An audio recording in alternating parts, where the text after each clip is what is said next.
Vis-à-vis des difficultés extérieures ou des tensions extérieures, c'est l'homme qui doit être la couverture et qui protège. Et la protection de l'homme, ce n'est pas juste sortir les muscles.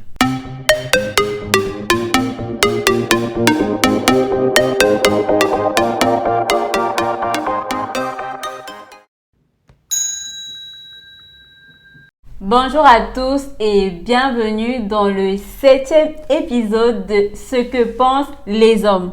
Alors aujourd'hui, je suis avec Armand et nous allons aborder le sujet de la place de la belle famille dans le mariage. Si vous n'êtes pas encore abonné à la chaîne, je vous invite à cliquer sur le bouton s'abonner ou subscribe. Et si vous avez manqué les précédents épisodes, je vous invite à les regarder dans la playlist Ce que pensent les hommes.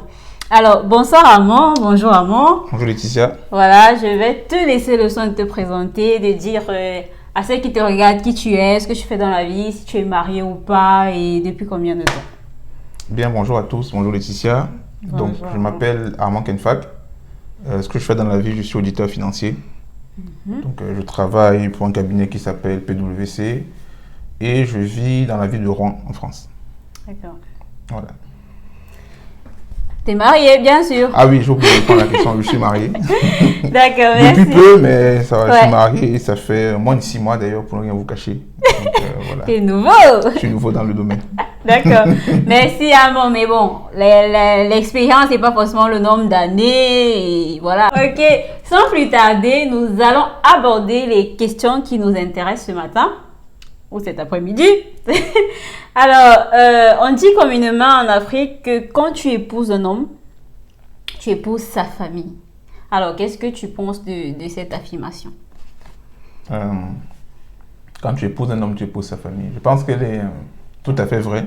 Dans la mesure où, lorsque tu épouses un homme, tu acceptes de partager sa vie. De partager son histoire, de partager d'où il vient. Sachant qu'il ne venait pas tomber du ciel, donc il avait une famille, des gens avec qui il a grandi, des gens qui l'ont éduqué. Et quelque part, accepter cet homme, c'est accepter un peu son environnement. D'accord. Tu vois, tu ne peux pas accepter d'épouser quelqu'un et tu rejettes sa famille. Parce que finalement, il n'est que le produit de là où il a grandi. Donc il est quelque part le produit de sa famille. D'accord. Tu vois, et s'il aime sa famille, ne serait-ce que par amour pour lui, tu dois un minimum t'intégrer dans sa famille, donc quelque part épouser sa famille. Je vais te poser la même question sous un autre angle. Donc, quand la Bible dit, par exemple, l'homme quittera son père et sa femme, sa mère. Pardon. Quand la Bible dit que l'homme quittera son père et sa mère et s'attachera à sa femme, moi j'ai l'impression que la phrase quand on épouse un homme, on épouse sa famille, c'est comme si l'homme ne quitte pas son père et sa mère. C'est comme si l'homme prend sa femme pour revenir dans son ancienne famille. Est-ce que toi aussi, on peut dire que l'homme, quand il épouse sa femme, il épouse aussi sa famille, ou bien c'est dans un seul sens, tu vois? Ok. Je vais répondre chaque question. Dans la première question, le fait de quitter. Oui. La notion de quitter, ça veut dire que l'homme devient responsable d'une famille. Oui. D'accord. Ça veut dire quoi? Ça veut dire qu'il arrête d'être entre guillemets le bébé de ses parents et il a maintenant lui aussi la charge que ses parents ont eue de former une famille, de la porter, de l'éduquer. Ça ne veut pas dire qu'il devient un singleton. Ça ne veut pas dire qu'il devient comme s'il n'a jamais existé, comme s'il n'a pas de famille qui existait. D'accord. Il quitte de sa famille, ça veut dire que les décisions qu'il va maintenant prendre, il ne se réfère plus d'abord spécialement à son père ou à sa mère qui pouvaient être ses premiers piliers, mais il va d'abord commencer à voir avec sa femme. La notion de quitter, c'est... il devient autonome. D'accord. Il se détache un peu de l'autorité de son père pour avoir son autorité et fonder sa famille. Mais ça ne veut pas dire qu'il doit devenir comme un indépendantiste qui tombe du ciel et qui n'avait personne autour de lui. Tu vois, c'est pas parce que tu quittes ton père, par exemple, que tu vas commencer à répondre à ton père, par exemple, comme si tu répondais à ton camarade de classe, parce que tu es quitté de son autorité. Tu vois. Donc, pour moi, c'est ça la notion de quitter. C'est juste que, on reconnaît maintenant que tu as une responsabilité, de même que ton père a la sienne. Mais il n'en demeure pas moins que ça reste ton père. Okay. Maintenant, sur la deuxième notion, est-ce que l'homme doit aussi, quelque part, je reprends le mot, épouser la famille de sa femme? Moi, je pense que si on se base même bibliquement, on dit les deux ne formeront qu'une seule chair. Ta femme et toi, vous devenez un. De même que ta femme ne va pas te couper de ta famille, tu ne vas pas couper ta femme de sa famille. Et donc, si ta femme, je vais prendre un autre mot, s'intègre dans ta famille, l'homme doit faire le même effort de s'intégrer dans la famille de la femme. D'accord. La seule différence que je trouve, c'est que dans notre contexte africain, c'est vrai que c'est souvent plus la femme qui fait l'effort de s'intégrer dans la famille de l'homme. Tu vois? Oui, je te coupe pas, mais Okay, c'est l'objet de ma deuxième question. Voilà. Donc, pourquoi est-il commun de voir les femmes se plier en quatre pour mettre la famille de l'homme à l'aise et tout, alors que du côté de l'homme, on voit pas trop ça. Parfois, c'est juste envoyer l'argent quand on demande, mais généralement, c'est la femme qui se plie, qui appelle la belle-mère, appelle les belles-sœurs, va dans la famille quand il y a des activités et tout. Mais les hommes, c'est pas trop ça. Oui, c'est un constat qui est, je pense, vrai. Mais je pense qu'il peut y avoir plusieurs raisons à ça. La première, je pense, c'est lié à l'historicité un peu. Si tu vois, lorsqu'on regarde même les exemples bibliques, par exemple, lorsqu'Abraham a cherché une femme pour son fils Isaac, c'est la femme qui a quitté sa famille pour venir de la famille de l'homme. Donc, de ce fait, oui, c'est toujours elle qui fait le pas de quitter. C'est vrai que la Bible dit l'homme quittera, mais si tu regardes dans les faits, c'est toujours la femme qui, même le nom de famille, elle prend le nom de famille de l'homme. Tu vois, donc elle se dépouille quelque part un peu du nom de famille de son père, donc de sa famille, pour s'intégrer dans la famille de l'homme. Les deux forment un, l'homme est le chef de la famille, donc quelque part c'est l'homme qu'on suit. Donc quelque part la femme suit la famille de son mari. Donc ça c'est la première raison. Je pense d'un point de vue historique, c'est toujours la femme qui, donc si on prend en termes de nom de famille, c'est l'homme qui, on porte le nom de la famille de l'homme. Donc, même de ce point de vue patrimonial, là, c'est le nom de l'homme qu'on porte. Deuxième point de truc, c'est, je pense que, est-ce que c'est la femme qui fait le plus d'efforts? Parce que d'abord, historiquement, ça a toujours été comme ça, on l'a trouvé comme ça. Mais, de mon point de vue, c'est parce que la femme a sa responsabilité de la cohésion de la famille. L'homme, c'est un peu moins son truc. La femme est garante un peu de la cohésion de la famille. Ça veut dire que c'est elle qui va toujours faire que toutes les familles se parlent bien, tout le monde s'entend bien. Donc, de ce point de vue de responsabilité de la cohésion de la famille, elle sera celle qui va plus porter le fardeau d'unir les familles. Parce que les hommes sont un peu, comment dire, tête brûlée, quoi. C'est-à-dire, lui n'a pas de problème, si on ne se parle pas, on ne se parle pas, tu vois. La femme elle a plus ce côté social, familial. C'est pour ça que c'est elle qui est la mère, en fait, qui porte. Donc, elle a ce côté rassembleur-là qui fait que ce sera plus elle qui va être amenée à porter ce côté-là. Là où l'homme, par exemple, va se focaliser sur, il faut qu'on cherche l'argent, il faut qu'on ait des projets. Elle aura ce côté, ok, tout ça c'est bien, mais il y a quand même la famille. Et donc, ça rejoint la première question, pourquoi elle va plus s'intégrer à la famille de l'homme? Parce que de son côté, de sa famille déjà, elle a déjà ce lien avec sa famille. Donc, il va falloir qu'elle crée le lien avec la famille de son mari. Donc, c'est pour ça que c'est elle qui va être amenée à faire plus d'efforts de s'intégrer à la famille de son mari. D'accord. Merci Amon pour tes réponses à ces questions. Alors, la troisième question. On parle très souvent de tension entre la famille de l'homme et la femme. Donc, ma question, c'est quoi les responsabilités de l'homme dans la gestion de ces conflits qui peuvent naître là? Et voilà, qu'est-ce que les hommes peuvent faire exactement parce que voilà, c'est quand même votre famille, c'est parfois ta maman, c'est parfois ton papa. Comment balancer quand il y a des conflits entre ta famille et ton épouse? Bon, je vais répondre en tant que jeune mari. Ouais, ok. Je pense que c'est une question qui est délicate. Ça dépend des types de famille. Mais quelle est la responsabilité de l'homme, puisque c'est ça la question. La Bible dit, Marie aimait aux femmes comme Christ a aimé l'Église, c'est donner lui-même pour elle. L'homme, en tant que chef, n'a pas le chef n'a pas que des droits, quelque part, de jouissance, de je m'assois, mais il a le devoir de protéger sa famille. Tu as dit bien tout à l'heure que l'homme quittera son père et sa mère. Ce sens quitter là, ça veut dire sa priorité devient sa famille, sa nouvelle famille qui constitue. Et donc, il a c'est pas un choix qu'il a. C'est un devoir, c'est une responsabilité que Dieu lui a donné de veiller sur sa famille, de prendre soin de sa famille, donc de protéger sa femme. Tu vois? Donc, l'homme a le devoir de protéger sa femme des conflits, des tensions qu'il peut avoir avec sa famille à lui. Parce que, peu importe ce qu'on dit, même si on a dit tout à l'heure, c'est vrai, c'est la femme qui va souvent être le trait d'union pour les familles. Ça reste toujours que c'est quand même ta famille à toi, l'homme. Donc, tu es quand même celui qui a le plus de facilité à apaiser les tensions s'il y en a. Donc, ne serait-ce que d'un point de vue de proximité entre les familles, tu es quand même celui qui est le mieux placé pour apaiser les tensions s'il y en a. D'un point de vue de responsabilité, l'homme a la responsabilité, le devoir de protéger sa femme. Ça veut dire quoi? Ça veut dire que si ton père ou ta mère disent quelque chose de déplacé à ta femme, ce sont tes parents, tu leur dois du respect, mais tu dois faire comprendre à tes parents qu'ils ne peuvent pas lui parler comme ça. D'accord. Tout à l'heure, tu as dit comment il doit le prendre. Il doit le faire, bien évidemment, avec sagesse. Tu as dit, tu vas pas aller frontalement. Gronder tes Voilà, parents. tu as dit, voilà, je suis désormais le chef, tu m'arrêtes ça immédiatement. Non, tu vois. Ça reste ton père, tu vas dire, même devant Dieu, ça reste une autorité pour toi. Tu vois. Oui. Mais la Bible dit, tant que ça dépend de vous, soyez en paix avec tout le monde. Ça dit, ça doit être dans une démarche de, ok, vous lui reprochez ci, vous reprochez ça, mais vous ne pouvez pas lui parler, par exemple, comme ça. Tu vois. Et ça, je pense que ce n'est pas quelque chose que tu fais devant ta femme. Oui. C'est-à-dire, tu n'entres pas en clash avec tes parents devant ta femme. Pourquoi? Parce que ça ça donne l'impression que tu protèges ta femme. Tu joues le fort devant ta femme. Mais ça peut s'aimer dans ta femme le manque de respect vis-à-vis de tes parents.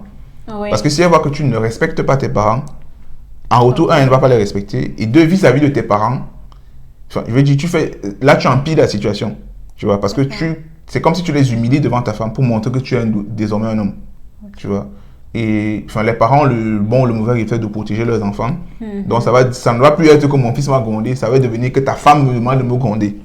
Tu vois. Donc, voilà. Donc, l'homme a ce devoir. Avant que tu n'étais pas comme ça, avant que tu ne me parlais pas comme ça, depuis que tu as épousé la femme là, tu me parles mal et tout, ça veut dire que c'est toi, c'est elle qui forcément t'influence. C'est ça, alors que pas du tout. Ça peut être vraiment une volonté que tu as, ça peut être parce que voilà, tu t'y es mal pris. Oui. Et ça finira par retomber sur ta femme. Donc la bonne action que tu voulais faire, finalement, ça se transforme en quelque chose de plus grave en fait. Oui. Tu vois, donc il a cette responsabilité là, mais il faut qu'il le fasse. Évidemment, il faut qu'il le fasse, mais qu'il le fasse avec sagesse. D'accord, merci Amand. Mais à ce sujet, j'ai une abonnée qui m'a écrit, qui est fiancée. Ok. Tout le monde était d'accord, on a même payé la dot, si je peux dire. Et du jour au lendemain, la famille de l'homme ne veut plus d'elle. Ils ont déjà des enfants, ils ont 2 enfants. La famille de l'homme ne veut plus du mariage et tout. Voilà, mais elle a l'impression que son fiancé ne peut pas avancer sans l'accord de ses parents. Donc, elle est perturbée. Elle ne sait pas s'il l'aime vraiment. Donc, à ton avis, bon, c'est ton avis, tu vois, c'est ton avis, mais qu'est-ce que tu pourrais lui dire? Comment elle peut prendre cette situation? En fait? À qui? À l'homme ou à la femme? Les deux, pourquoi pas? Les deux. Je ne sais pas si c'est bien placé pour répondre à la question, mais je vais essayer. D'accord. Je vais essayer de donner mon avis. Donc, en gros, ils sont en relation. Oui. Les démarches sont plutôt avancées. Oui. Il y avait des engagements qui avaient été pris, mais la famille de l'homme, finalement, ne veut plus. Ouais, du jour au lendemain. Sans raison. Sans raison. Moi, je pense que la première chose, le mariage concerne qui? Le mariage concerne 2 personnes.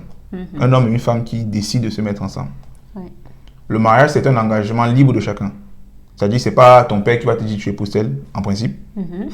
Il peut t'aiguiller ou te conseiller. Oui. Mais voilà, c'est-à-dire, c'est l'homme qui a présenté la femme à sa famille et de même la femme qui a présenté l'homme à sa famille. Donc, ça veut dire, je pense, c'est d'abord à l'homme d'éclaircir la situation.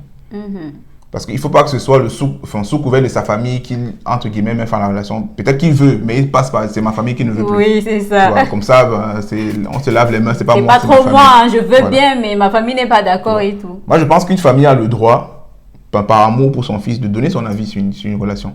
Je pense, parce qu'en tant que bon parent, c'est humain, c'est-à-dire tu vas vouloir donner ton avis à la personne. Mais l'avis que tu lui donnes, à mon avis, n'est qu'à titre consultatif, c'est-à-dire je te donne mon avis, mais tu en fais ce que tu veux. D'où le terme, effectivement, ça que on dit, tu es responsable en fait. Tu es le chef, donc voilà, je te donne mon avis. C'est comme dans une entreprise, quand un directeur prend des conseillers, les conseillers font le rôle de conseiller, c'est-à-dire il donne son avis, mais tu as le fin mot. De la journée, c'est toi qui décides. Donc, je le dis comme ça, mais je sais que c'est très dur, tu vois, de gérer les tensions de ta famille qui ne veut pas avec la personne en question. Donc, il faut d'abord que la personne se décide en elle-même. Ok, je prends les avis de pourquoi ils me disent qu'ils ne veulent plus, quelles sont les raisons. Qu'est-ce que j'en fais de ces raisons? Est-ce que je pense qu'elles sont personnelles? Est-ce que c'est des choses que je n'arrive juste pas à voir parce que je suis trop dans la relation ou ce qu'ils disaient vraiment, ça tombe du ciel. Une fois que l'homme a fait le point avec lui-même, il doit avoir l'honnêteté d'en parler avec la fille en question. D'autant que s'ils ont déjà des enfants, c'est quand même plus compliqué. Parce qu'il y a déjà d'autres personnes qui sont impliquées, et indépendamment de leur volonté. Si ce n'est que vous deux, ils sont sans enfants, je pense que c'est plus simple à gérer. Mais s'il y a déjà des enfants, il y a déjà des liens qui se sont créés, il y a des liens d'âme, ils seront amenés à se revoir parce qu'ils ont des enfants à gérer ensemble. Donc la question est un peu plus compliquée. Mais je pense d'abord que c'est l'homme qui doit gérer la situation avec lui. Et deux, la femme doit maintenant gérer la situation avec son gars, son fiancé, peu importe comment on l'appelle. Mais il faut qu'ils s'asseyent à deux et qu'ils en discutent. Et que l'homme soit suffisamment honnête pour dire ce qu'il pense vraiment de la situation. Est-ce que c'est sa famille qui le pousse ou qu'est-ce qu'il pense des arguments? Parce que j'imagine que la famille qui s'oppose donne des arguments pour lesquels il s'oppose. Donc il faut que lui-même donne sa position vis-à-vis des arguments qu'on lui donne. Est-ce qu'il est d'accord avec ces arguments? Est-ce qu'il est contre ces arguments? Et une fois que c'est fait, je pense que l'homme doit protéger, le garçon en question doit protéger la fille de sa famille. C'est-à-dire qu'il ne doit pas la livrer à sa famille comme ça, chacun il viendra lui dire, je ne veux plus te voir avec mon fils et tout, tu vois. Oui. Il faut que ça se règle entre eux, quitte à ce que l'homme aille parler à sa famille. Tu vois, mais que ça se règle entre eux. Et donc la fille en question, moi je lui dis le conseil. D'abord, il faut prier pour savoir, pour avoir une claire vision de ce que Dieu veut, pour si c'est vraiment une relation que Dieu veut. Deuxièmement, il faut parler avec le garçon en question pour savoir que ta famille ne veut pas, pour telle ou telle raison, mais qu'est-ce que toi tu veux, tu vois. Et une fois que les deux sont d'accord, s'ils sont d'accord que je veux, le garçon, moi je veux, la fille aussi, moi je veux, il faut qu'ils soient conscients qu'il y aura donc des combats, des difficultés. Et donc une fois qu'ils sont conscients de ça et qu'ils sont d'accord, bah, ils se mettent en ordre de marche. J'avais dit que deux personnes marchent dans le sens sans être mises d'accord. C'est pour ça que je dis, ça dépend surtout des deux, ça dépend pas vraiment des familles. Ça dépend surtout de la volonté des deux. Si les deux veulent, ce sera dur, les familles peut-être ne voudront pas. Mais il faudra déjà qu'ils soient d'accord avec eux sur ce qu'on fait. Et ensuite, la deuxième étape, c'est que l'homme ne devra pas... Enfin, il va imposer à sa famille quelque part à son choix, tu vois. Mais il faudra qu'il le fasse avec sagesse. C'est-à-dire, c'est pareil, tu ne vas pas aller au clash avec tes parents parce qu'ils ne sont pas d'accord avec ta fiancée. Au point d'aller vous marier et personne n'est là. Personne n'est là, tu vois. Parce que quand on ne se cache pas, la bénédiction, c'est tes parents qui te la donnent. C'est important, tu vois, c'est les parents qui te donnent la bénédiction quand tu pars prendre la fille de quelqu'un, quand tu vas dans une famille. Si les parents ne bénissent pas, ça peut être très compliqué.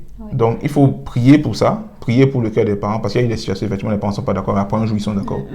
Tu vois, ça peut être un caprice, ça peut être, voilà, il essaie de lever du mauvais pied, il n'aime pas une tribu, mais il n'y a pas de raison, quoi. C'est-à-dire, il n'aime pas juste la tribu, c'est-à-dire, c'est une tribu qui ne me plaît pas, ou sa tête ne me plaît pas, mais oui, ok, à part ça, c'est pas toi qui dois avec elle, qui vivra avec elle, mais c'est une vraie raison. Mais une fois que c'est fait, discuter avec les parents, et puis, surtout prier. Surtout prier que, voilà, les mauvaises raisons qui viennent des caprices se dissipent et que la situation se règle de manière paisible, quoi. D'accord. Merci, Armand. C'est mon avis sur la question. C'est pas la vérité. Voilà, c'est pas une vérité générale, c'est que l'avis de Armand. Exactement. Alors, la prochaine question, comment une femme doit se comporter avec une belle famille qui ne lui donne pas sa place?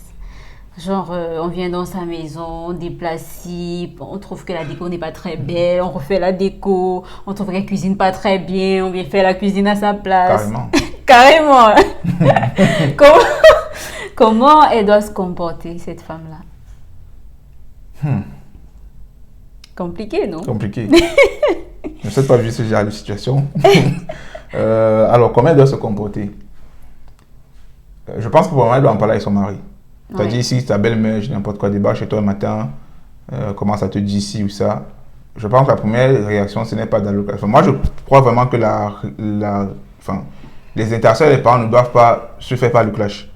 Parce que ça envenime la situation.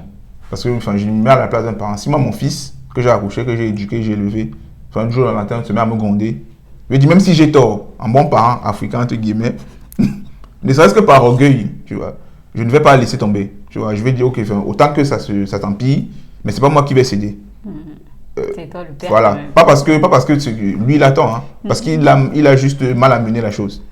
Tu vois, je vais dire, si ton patron, au travail, hein, te dit quelque chose qui est faux, te parle mal, je ne pense pas que tu vas au clash, parce que tu as raison. Tu vois, je pense que tu l'amènes, tu lui fais comprendre qu'il a tort, mais de manière très polie et très posée. Très sage. Parce qu'il y a quand même ce respect qu'il doit avoir là vis-à-vis des aînés, vis-à-vis de tes parents. Donc, pour revenir à la question, je pense que en gros, c'est l'ingérence un peu de la belle famille dans ta vie. Exactement. Donc, je pense que pour le moment, je pense que c'est à l'homme de gérer quelque part un peu. La femme aussi. L'homme, dans la mesure, il faut d'abord que l'homme parle avec sa mère. Si c'est sa mère qui arrive, parce que c'est très peu les beaux-pères souvent qui le font, c'est surtout souvent les belles-mères. Donc, si sa belle-mère arrive et que voilà, elle commence à dire des trucs, elle commence à dire, ah non, tu fais mal la cuisine, je vais faire la cuisine. C'est surtout, je pense, à l'homme d'abord d'aller voir sa mère pour dire, ah, maman, j'ai appris qu'il y a eu ci, il y a ça. C'est pas comme ça que ça doit se passer. Tu vois, il faut que tu respectes ma femme, il faut que tu respectes que nous sommes une famille.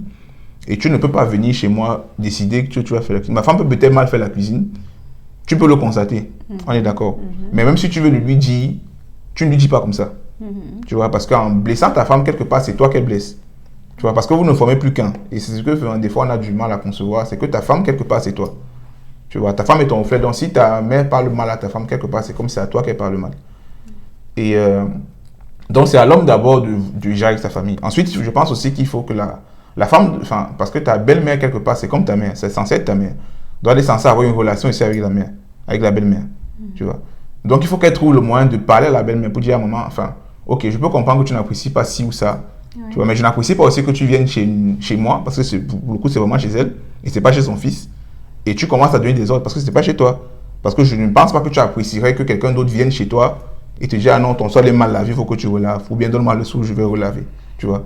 Donc, mais ça, c'est un deuxième recours quand même. Quand, je sais pas, quand elle a au moins déjà balayé son mari, que son mari a déjà un peu pris les devants, parce voilà. Que au premier oui, moi, constat, c'est un peu... Enfin, voilà. Ça peut devenir compliqué. Oui, ça peut devenir compliqué. Tu vois, je pense qu'il faut quelqu'un qui... c'est ça que je disais, chacun doit être un peu le trait d'union avec sa famille. Celui qui apaise les tensions. Donc, s'il y a une tension, bah, tu dis, ah, il y a ça qui s'est passé avec ta famille. Lui, il va aller préparer un peu le terrain, dévancer la chose, la planifier pour expliquer un peu. Voilà, j'ai pas... Enfin, il y a ça s'est passé. Oui. Et si ça se calme, tant mieux. Tu vois, la femme n'a pas forcément besoin d'en remettre une couche derrière. Tu vois, mais il faut... Moi, je pense vraiment que c'est à l'homme de gérer. C'est vrai que c'est souvent plus du côté de... les parents de l'homme qui sont plus... qui se sentent plus des droits. Tu vois, c'est moins souvent l'inverse. Oui. On verra difficilement la mère de la femme débarquer chez l'homme dire, non, c'est très souvent la maman de l'homme qui va venir chez la femme et puis dire, ça tu fais mal ou bien sûr. Oui. Donc c'est surtout à l'homme de calmer le jeu, d'apaiser les tensions et de faire passer les messages à même pour comprendre que ma femme c'est ma femme, tu vois, tu ne peux pas lui dire certaines choses. Et ce n'est pas ta maison, c'est sa maison en fait. Ce n'est pas la maison de ton fils, c'est sa maison à elle. Exactement, exactement. Alors, est-ce que tu accepterais que dans votre foyer, chacun gère sa famille sans consulter l'autre? Non, bien sûr que non. Bien sûr que non. Si on part je pense qu'il faut revenir au principe de c'est quoi le mariage. C'est deux personnes qui ne forment plus qu'un. Donc, il faut que les deux aient je sais que c'est pas... Je pense que c'est pas toujours spécialement évident parce que voilà, on peut être divergent sur comment aider les familles. Oui. Mais je pense que pour l'harmonie de la famille, il faut toujours se concerter pour aider la famille. Parce qu'il ne faut pas qu'il y ait comme un déséquilibre où l'autre personne a le message à dire ah non, tu privilégies ta famille vis-à-vis de ma famille. Oui. Tu vois? Et on a cette tendance quelque part naturelle à vouloir aider les siens. Et quand c'est les autres, on peut être un peu plus difficile pour dire la personne abuse et elle en demande trop. Oui. Tu vois? Et je pense que c'est une discipline que le couple doit créer, de se dire ah, si je veux aider ma famille, il faut que je demande à ma femme, il faut que je demande à mon mari. Tu vois? Et la personne, le conjoint peut dire non, hein, c'est-à-dire je ne veux pas, tu vois. Par rapport à nos projets, par rapport à notre situation financière, c'est pas possible et tout. C'est ça. Et je pense que c'est la peur de ce non-là qui fait souvent qu'on peut faire en cachette. Parce qu'on va trouver qu'elle ne va pas comprendre, elle va refuser, il va refuser. Tu vois, donc c'est quand même ma famille, je veux aider. Tu vois, mais je pense que pour l'équilibre du couple, il faut qu'il y ait cette communication-là. Et l'autre a le droit de dire non. Ouais. Parce qu'il faut qu'on soit honnête, les finances, c'est quelque chose de fondamental dans un couple. Il y a des couples qui se gâtent à cause des finances, parce que soit l'argent est mal géré, parce qu'il n'y a pas d'argent. Tu vois? Et l'argent du couple, c'est l'argent du couple. Ce n'est plus ton argent, c'est notre argent en fait. Je veux dire, l'un peut travailler, l'autre est à la maison, mais c'est notre argent. Tu vois? Donc ça dépend après ça dépend des bases que chaque couple a mis, de comment ils vont gérer leurs finances, tu vois. Mais dans ma condition, moi par exemple, ma femme, on considère que nos finances, ce sont nos finances. Et donc, je veux dire, je vais pas dire, ah non, mon argent de poche, c'est notre argent, et puis en fonction des besoins qu'on a, on alloue en fonction des besoins. Oui, peut-être avoir une politique de gestion de... C'est un mot complexe. Ça va sortir au montage. Ça va sortir.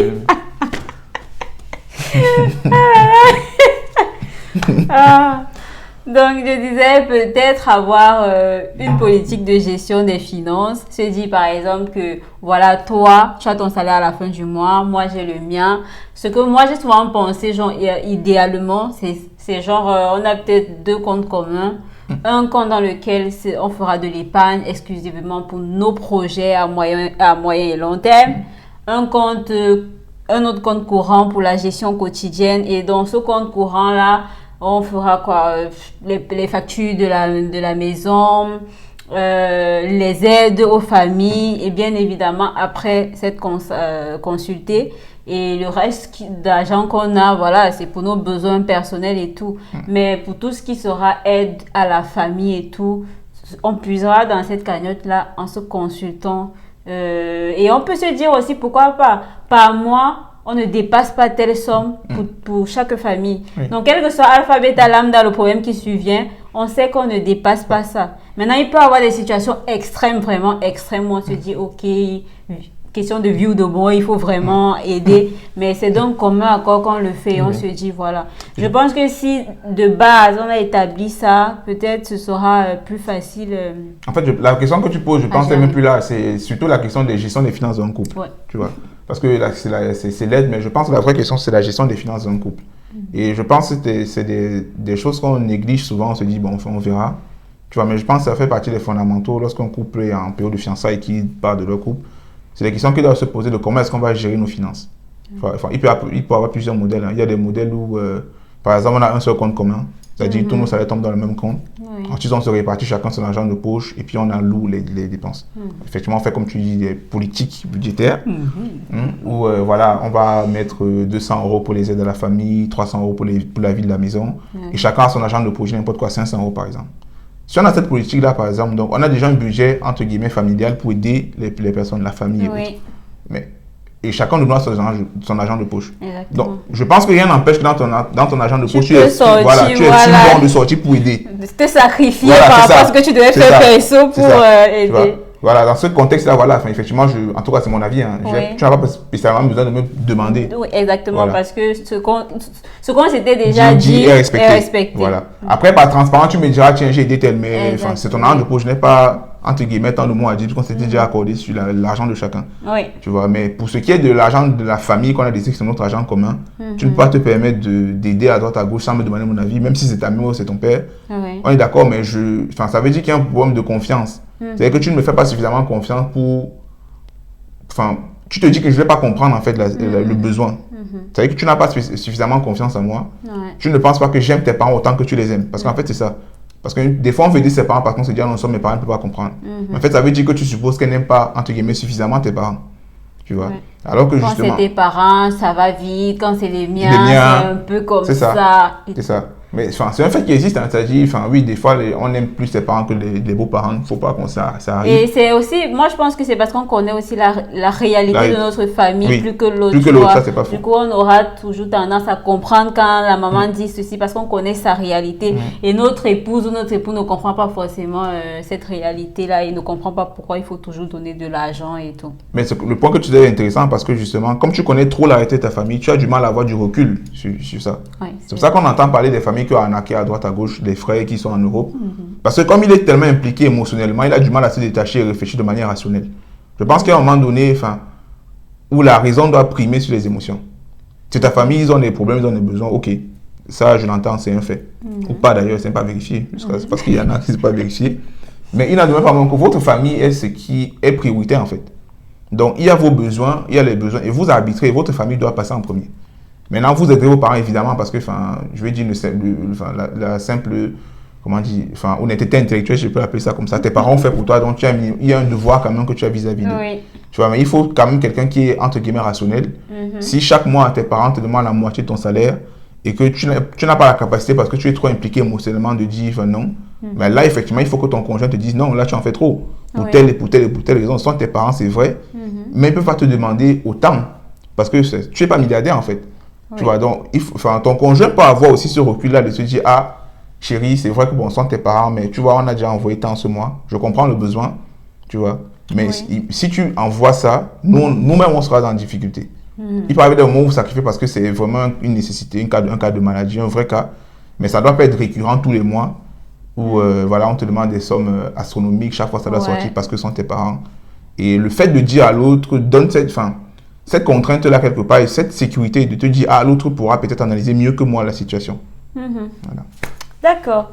Merci Armand pour cette réponse riche. J'espère que vous avez eu des astuces pour gérer mieux ce type de situation dans le couple. Au regard de tout ce qui vient d'être dit, quel conseil donnerais-tu à un homme pour une meilleure gestion des relations entre familles, en fait? Je pense que l'homme doit vraiment être celui qui apaise. Qui est celui qui apaise et qui... la Bible dit clairement, l'homme est le responsable de la famille. C'est-à-dire, c'est lui qui a cette responsabilité-là. C'est-à-dire, la paix de la famille, quelque part, dépendra de lui. Ouais. L'harmonie de la famille vis-à-vis de l'extérieur. Parce que l'homme est la couverture de sa famille. Ça veut dire la couverture... une couverture, c'est quoi? C'est quelque chose qui te protège de l'extérieur. Et la femme est garante de l'intérieur. Oui. Donc, vis-à-vis des difficultés extérieures ou des tensions extérieures, c'est l'homme qui doit être la couverture et qui protège. Et la protection de l'homme, ce n'est pas juste sortir les muscles. Ça demande de la sagesse, du tact, un peu de politique. Voilà, de savoir gérer chacun comme il est, parce que chacun a ses personnalités. Tu vois, il y en a qui sont plus faciles à gérer que d'autres. Et l'homme devrait être celui-là qui met clairement la barrière, en fait. Tu dis, là, ça s'arrête. Vos limites, c'est ici. Parce que la vérité, c'est que les gens prennent tant qu'on leur donne. C'est-à-dire, si tu permets à chacun de venir parler, chacun viendra parler. Si tu permets à chacun d'entrer et de sortir, chacun viendra entrer et sortir. C'est pour ça que les pays, par exemple, mettent des frontières. Parce que tant qu'il n'y a pas de frontières, chacun se sent la liberté de venir, d'entrer, de sortir. C'est l'homme qui doit dire, vos limites, c'est ici. Vous êtes ma famille, vous êtes mes frères, vous êtes mes soeurs, vous êtes mes parents. OK. Mais vos limites, c'est ici. Ma famille, c'est ma famille, c'est lui, c'est nous deux. Oui. Et normalement, rien d'extérieur ne doit venir impacter la famille. Votre famille, en tout cas. Le moment que vous formez. Et l'homme a cette responsabilité-là de protéger, de veiller, de garder. Tu vois, lorsque Dieu a confié le jardin à Adam, la responsabilité qu'il a donnée, c'était de le protéger, de veiller, de garder, d'entretenir. Donc, il doit veiller à ce que tout élément extérieur qui vienne perturber la famille, il doit, en tout cas du mieux qu'il peut, protéger sa famille de ça. Et ça passe donc par du dialogue, ça passe par beaucoup de sagesse, ça passe par la prière aussi. Parce que des fois, effectivement, c'est des situations où tu ne sais pas vraiment comment tu prends. Oui. Et il faut prier. Je veux dire, il n'y a pas 36 000 solutions. Soit tu as quelqu'un qui est passé par là, qui te conseillera, soit tu demandes à Dieu comment faire vis-à-vis de la situation. Et après, demain, il faudra qu'il fasse preuve de fermeté, quoi, tout simplement. C'est-à-dire que tu dois être capable de mettre un stop. Tu vois. Mais moi, je sais que ce n'est pas quelque chose d'évident à faire. Ça dépend beaucoup des tempéraments des gens. Exactement. Et chacun, selon son tempérament, a plus de mal à... Il y a des choses qui peut dire plus facilement que d'autres. Moi, je sais que, par exemple, j'ai un tempérament de quelqu'un qui n'aime pas le conflit, entre guillemets. Tu vois, donc pour moi, ce n'est pas quelque chose de naturel d'aller au conflit. Tu vois, ou d'être celui qui va, comment dire, vraiment avoir la fermeté pour dire là, vous m'arrêtez ça immédiatement. Tu vois, moi, je suis plutôt quelqu'un qui va être dans arrondir les angles, trouver le bon terrain d'entente. Et des fois, ce n'est pas spécialement ça qu'il faut. Des fois, il faut avoir la capacité de dire, tout simplement non, quoi. Je veux dire, no way, il n'y a pas de solution, il n'y a pas de moyen, ça s'arrête. Et il faut, c'est quelque chose qui doit se travailler, quoi. C'est des habitudes qu'il faut développer. Et pour assumer, parce qu'une fois de plus, c'est une responsabilité. Et ça demande du coup une responsabilité, ça demande un caractère à former, ça demande des décisions à prendre. Il faut pouvoir être capable de les prendre. D'accord, merci Armand. Alors, j'ai une question. Dans le choix du conjoint, voilà, j'ai une demande. Le monsieur, il est intéressant, il me plaît, je sens que ça peut aller. Mais à quel point tu estimes que je devrais considérer sa famille, d'où il vient, de telle sorte que je puisse comprendre quel sera l'impact en fait de m'associer à cette famille-là dans la vie future. Parce que on a vu des familles par exemple où on estime il y a des problèmes spirituels. Des esprits. Voilà, je voulais pas vous le sortir comme ça, mais c'est ça, il y a des esprits, par exemple de divorce qui planent dans toute la famille, aucun mariage ne tue, dans toute la famille par exemple, aucune femme n'a d'enfant, dans toute la famille, c'est les violences conjugales et tout. À quel point tu penses qu'en étant fiancé, on doit avoir du regard sur ces choses-là parce que voilà, parfois ça paraît pas important, l'essentiel c'est qu'on s'aime, l'essentiel c'est que nous soyons nous deux et tout, mais plus tard tu te rends compte que tu entres dans un tourment spirituel que tu n'avais pas forcément la capacité de gérer. C'est une très bonne question aussi, je trouve, le background des personnes. Comme je te dis, personne ne tombe du ciel, les chiens ne font pas les chats, comme dit l'expression. Oui. Et l'homme, finalement, n'est que le produit de ses expériences, de là où il vient. Donc, qu'on le veuille ou non, je pense que c'est des éléments qu'il faut regarder. Ça ne veut pas dire que ce ne sera pas un critère pour exclure la personne parce qu'il vient de telle ou telle famille, non. Mais c'est des éléments dont il faut être conscient. Il ne faut pas, les renier, se dire ça va aller. Parce que je pense que nous, les chrétiens, on a souvent ce problème-là. Je se dis, ah non, on a cru en Jésus, ça va aller, il n'y a plus de problème. Le sang de Jésus a tout lavé. Mais ce sont des réalités qui sont là et qui sont vraies. C'est-à-dire, tu peux l'accepter ou pas l'accepter, ça, il n'en est pas moins que ça t'impactera. Oui. La famille d'où une personne vient impacte beaucoup comment il est. Impacte effectivement, comme tu as dit, les challenges spirituels qu'il peut avoir. Si sa famille a des challenges spirituels, il faut que tu sois conscient que vous les aurez, ces challenges spirituels. Et être prêt. Et être prêt à les affronter. C'est pour ça que je dis, ce n'est pas un critère pour exclure ou pas, mais ça te permet de savoir ce à quoi tu feras face. Ouais, de prendre conscience de ce qui t'attend. C'est ça. Parce que tu le veux ou non, tu vas faire face à ça. Et ça, et te dire, est-ce que c'est un combat que je peux supporter ou que je veux dans ma vie. Donc, croire que, non, ça n'aura pas d'impact, c'est que nous deux, c'est faux. C'est faux, tu vois. Parce que lui-même d'abord, s'il est honnête, il peut vivre les challenges de sa famille. Peut-être qu'il ne te le dit pas, mais il peut vivre les défis que sa famille a, les problèmes auxquels sa famille fait face. Il en a souvent conscience ou pas d'ailleurs, mais ce sont des éléments qui sont réels et c'est les éléments que tu devras vivre pendant toute votre vie. Ouais. Vous devrez travailler dessus, vous ferez face à ça. Comme tu dis, ici, il y a des familles où il y a des problèmes de stérilité, des problèmes de diabète, prenons que ça. Il faut que vous soyez conscient qu'il y a cette possibilité-là. Oui. Mais ça ne veut pas dire que c'est une fatalité. Non, c'est juste être conscient de ça. Ouais. Tu vois, c'est comme quand tu pars en Afrique, tu sais qu'il fera potentiellement chaud. Si tu prends des vêtements appropriés. Quand on quittait le pays pour venir ici, tu es conscient qu'il fait froid là où tu vas. Tu vois, donc, en conséquence, tu t'achètes des manteaux, tu t'achètes des doudous, tu peux avoir des trucs chauds. Oui. Parce que là, je pense qu'il faut qu'on défende de la théorie de, voilà, tu as dit le monde s'aime et puis ça va aller. Mais il y a une vraie vie qui vous attend. Tu vois, et la réalité rattrape. Oui. Et ça se vit au quotidien. Et donc, il faut prendre conscience de ça tôt, si possible, idéalement. Et puis, travailler dessus. S'il y a des challenges spirituels, commencer à déjà reconnaître qu'il y a ces challenges-là. Exactement. Se préparer à ça et prier pour ça. Et se dire, demain, si ça arrive, ok, quelque part, on était préparé à ça parce que la famille a des antécédents. Et bon, il y a des solutions. Voilà. Oui, le sang de Jésus, voilà. Il y a des solutions. Mais il ne faut pas se dire en amont, sans creuser, sans vouloir savoir, sans chercher à ce qui est réellement se cacher, se dire le sang de Jésus, le sang de Jésus. Ouais. Mais le sang de Jésus ne peut pas laver ce que tu n'as pas détecté. C'est ça. Donc il faut chercher à... Voilà. Et puis il faut les amener à la prière. Il faut présenter au sang de Jésus les situations qu'il doit briser. C'est ça. Si tu ne lui présentes pas les situations, même Dieu dit, quand Dieu dit demander, et on vous donnera, c'est pas qu'il ne sait pas les défis que tu as. Mais le point, c'est qu'est-ce que tu lui parles des défis que tu as. Tu peux dire que ça n'existe pas. Il va te dire que ça n'existe donc pas. Donc il n'y a rien à laver, il n'y a rien à briser, mon sang ne doit rien faire de ce côté-là, puisque ça n'existe pas. Et Dieu ne s'immisce pas dans la vie des gens sans qu'on ne l'y invite. Tout à fait. Voilà. Donc, une fois qu'on est conscient de ça, c'est pour ça que je disais qu'il y a une solution. Comme tu as dit, il faut reconnaître d'abord que ça existe et puis il faut prier pour ça. Alors, merci Armand pour cette interview très riche en conseils, malgré ton jeune âge marital. Ce sont mes avis sur la question. Oui, donc, en tout cas, merci à toi. Ce sont que les avis de Armand, ce n'est pas une vérité générale.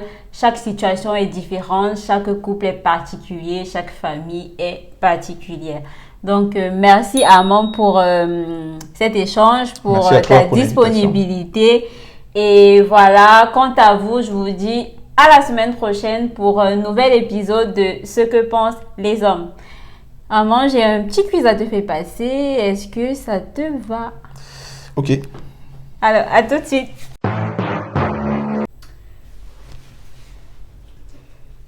Maquillé ou naturel? Naturel. Je peux développer? Oui. Je pense que le naturel, c'est ce à quoi tu fais face chaque jour.